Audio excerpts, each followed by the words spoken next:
Every genre has its fair share of tropes, elements that are reused and repeated by multiple different artists across the span of many different stories. Sometimes these tropes are based in a time period, others are completely timeless. Some tropes are loved, others are despised, and these can vary between art forms. Live action tropes can differ from animated ones. Artists can develop their own tropes that they often use separate from everyone else. And truth be told, there's nothing wrong with a trope. Sure, it's something we've seen before, but if done well, it can be pretty fun, and new things can be added or even taken away from a trope to make the effect stronger or weaker, depending on factors like story, characters, genre, and of course, execution. Anime is no stranger to tropes.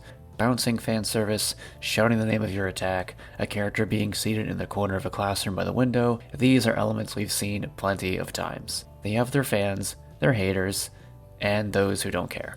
But one trope that a lot of people often really dislike is the power of friendship. And I'm here with the controversial opinion that it's not fully deserving of that hate. For those of you unaware of what the power of friendship is, it's a trope from shonen battle. It basically means that whenever a hero is losing a fight against a villain, all they have to do is think of or fight for their friends, then they get a sudden power boost, and then they win. There are variations of this trope and little things that can change between example and example, but that's essentially the gist of it. The character gets a sudden power boost in the very thought of their friends.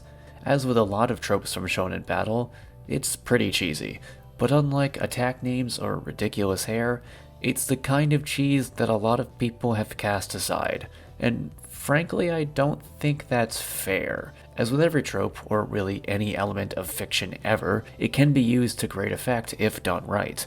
But people often look at what it doesn't do right.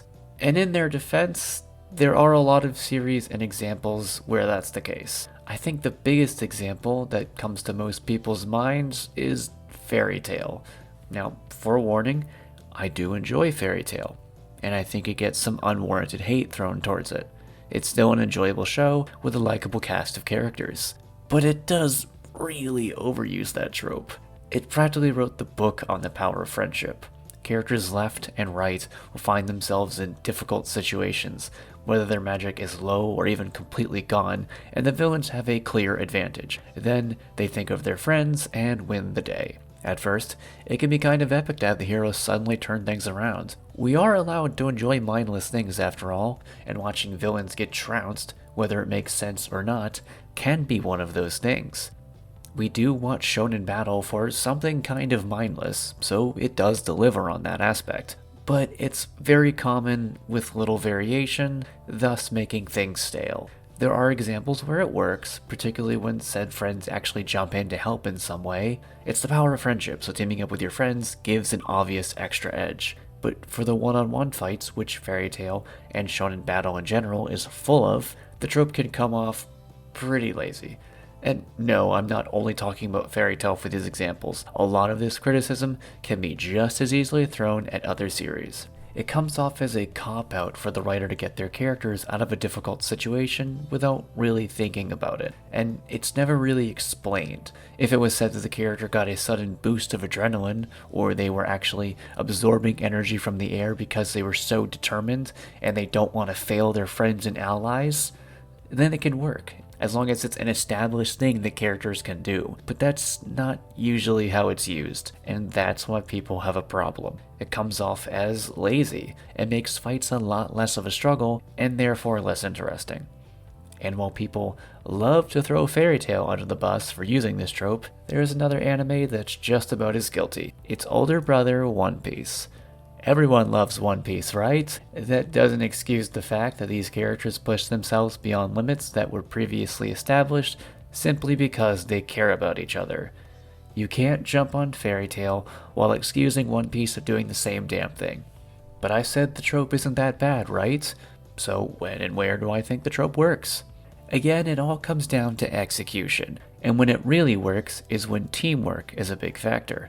Shows like Soul Eater, Jujutsu Kaisen, My Hero Academia. These are anime where the trope is used to great effect, not only because they know when and where to use it, but also because one of the main elements of these shows is that the main characters are all working together. There are so many team fights in these series, where the characters are able to jump in and help each other. The sudden turnarounds make sense because of how they're executed, whether it be clever planning on the hero's part, or simply the synergy between abilities. Using the power of friendship in this manner not only makes more sense and is way easier to write, but it's also so much more satisfying. Rather than just being a cop-out of a fight, it's instead an epic moment that feels planned out. The unfortunate part is that this version of the power of friendship isn't as common. However, with all of this said, the other reason why I say the power of friendship isn't that bad is, well, even when it's not good, it's still not that bad.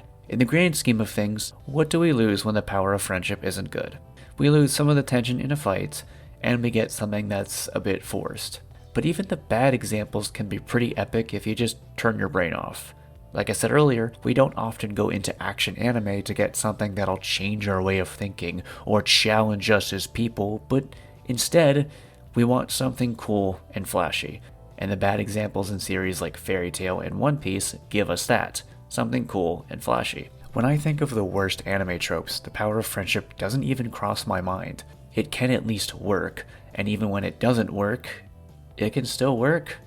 Others are infuriating, insulting, or just rarely ever good. Over-explaining powers and items, super perverted characters, boring self-insert protagonists. You can't honestly tell me that a character getting a sudden cool power-up, whether it makes sense or not, is honestly worse than some of those.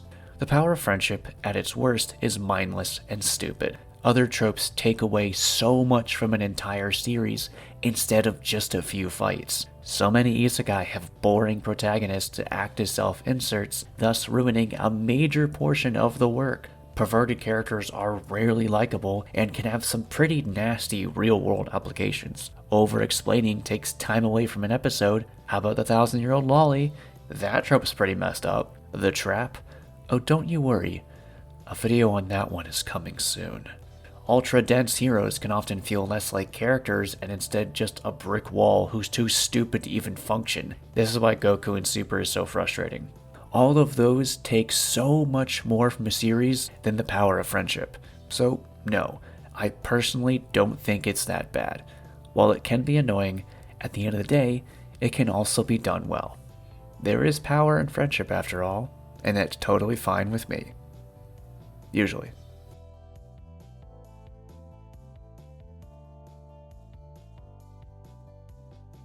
If you guys enjoyed this video, please go ahead and click that subscribe button. And if you want to be notified for future content, also go ahead and click that bell as well. Thank you so much and have a wonderful day.